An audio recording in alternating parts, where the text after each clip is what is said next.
JJROCKETS. The return of JJROCKETS. And who's he going up against? I cannot see. All right, but we are. It looks like DT. DT. I'm not too familiar with Swag. Swag. Okay, yes. Swag. Swag, master of swag. Wow, with that. Hey, don't blame me. I don't know who Swag is. No, Swag is an amazing Mega Man coming out of Minnesota. Oh, okay.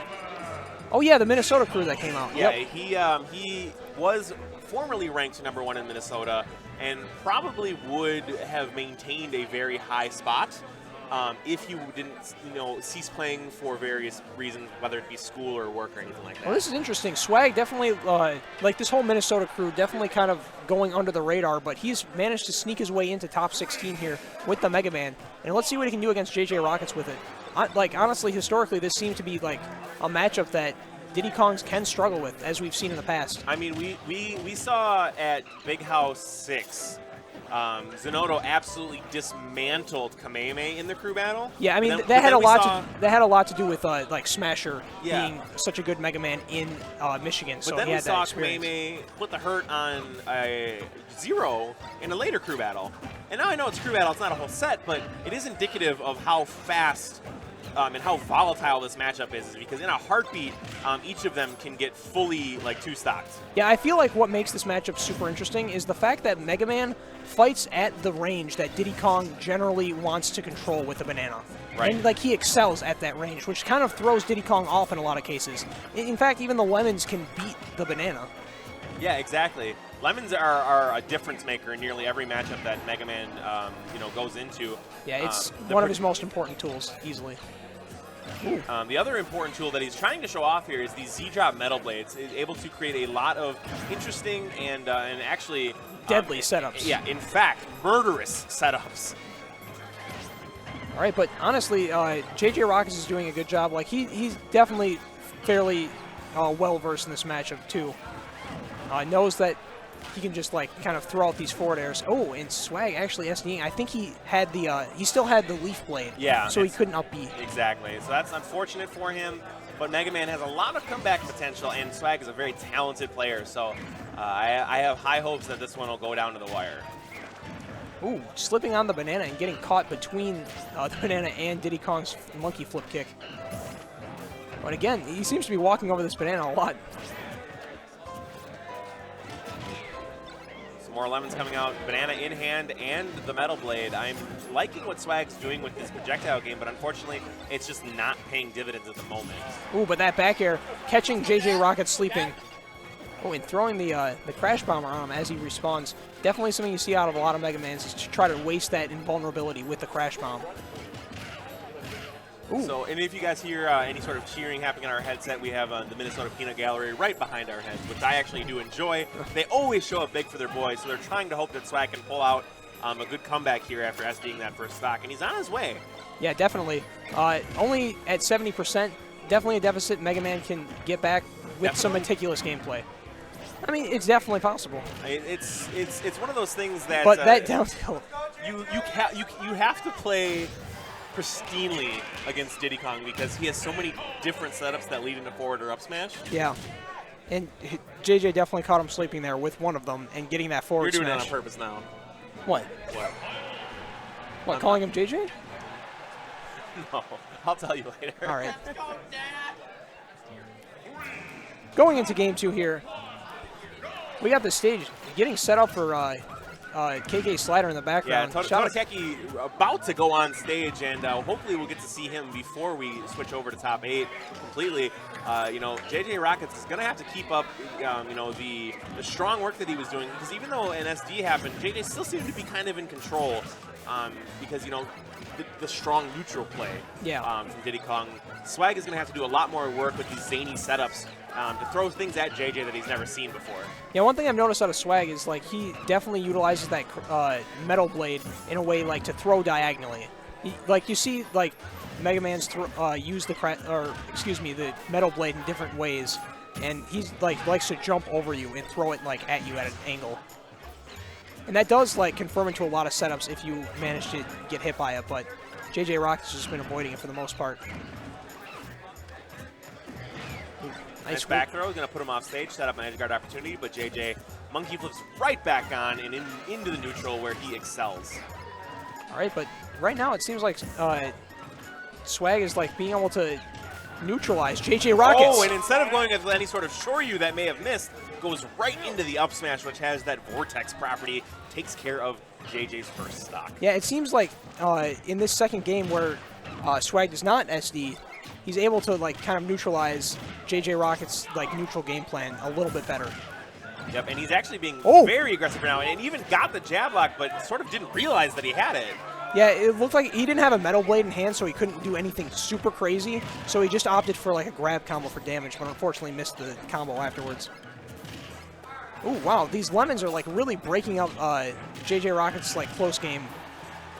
But no, Mega Man is living, very heavy metal body from him, so he typically lives quite a long time. Ooh. Oh, and that was so smart. Lands with the metal knuckle, or the hard knuckle, excuse me, and then goes right on to Rush, which prevents any sort of follow-up from JJ. Yeah, and not only that, but restores his jump too, so he was able to get that leaf blade up. And Swag is still living after a lot of kill moves from Diddy Kong.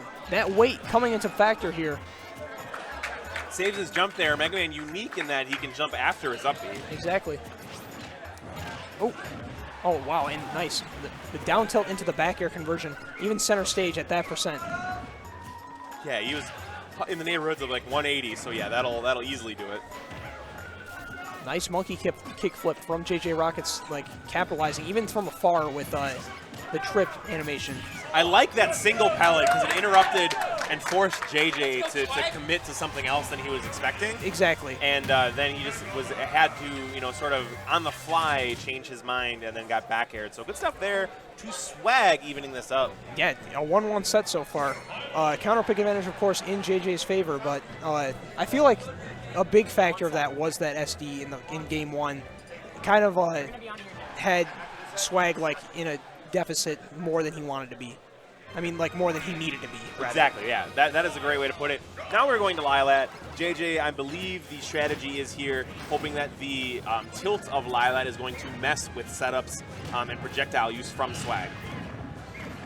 And not only that, maybe just likes the stage. That's true. That is a good point.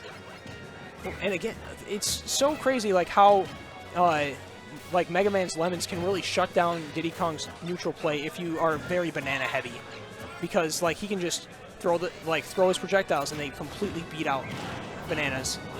It becomes a lot more difficult for the Diddy Kong to find those banana conversions. And so, the best Diddies against Mega Man are typically the ones that don't rely on the banana as much. Unfortunately, JJROCKETS is either grab heavy or banana heavy most of the time. And so if you take away the banana portion of his game, it means that he's going to go for a lot of grabs. And so then you can sort of predict and interrupt those grabs with offensive maneuvers of your own. Exactly. A nice shield grab out of that. Ooh. Wow. And JJROCKETS forced error there, got put off stage and went way too low, and now finds himself at a pretty big deficit. Only at 87%. Oh, this edge guard perhaps. He does not have a jump. JJ managed to get the gimp, which is huge for him. He's right back in this game. Because otherwise, he would have had a lot more work to do to get that stock off. Oh, those lemons also shutting down like Diddy Kong's like monkey flips if he uses them improperly. Right. Yeah. He has to be very targeted and very accurate. Yeah, just like he's doing now with these last two. Trying to find like the hole in Mega Man's like defensive arsenal. And honestly, oh, we got the jab lock. Big damage off of that double up air. Yeah, puts him in a really good position, going from, oh, wow. Oh, look at that. It's just floating there. Shout outs to Lilat's edges.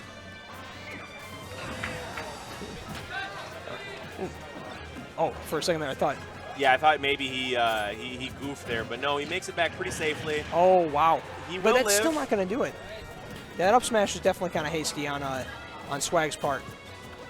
Yeah, I mean, I don't know what he was quite seeing there, but something that obviously didn't pay off, but didn't pay for it that much. We're pretty much back in neutral right now, where we're for the moment. Yeah, I mean, Mega Man definitely has like a lot of kill power, but he has to either find a setup or like get a clean back air off stage. JJ's not going to make it easy for anything to be clean from Mega Man here. Ooh! Just mere pixels from death there was JJROCKETS, but is able to slither his way back onto stage. And honestly, Swag slithering his way back in this game, but JJ. He went way too aggressive to go for that edge guard, and unfortunately found himself in a bad position, forced to recover. JJ takes easy advantage and takes game 3. Yeah, great coverage there from JJROCKETS, and great recognition going for that back air at that moment. Okay, so we are going to be seeing Final Destination as the counter pick. All right.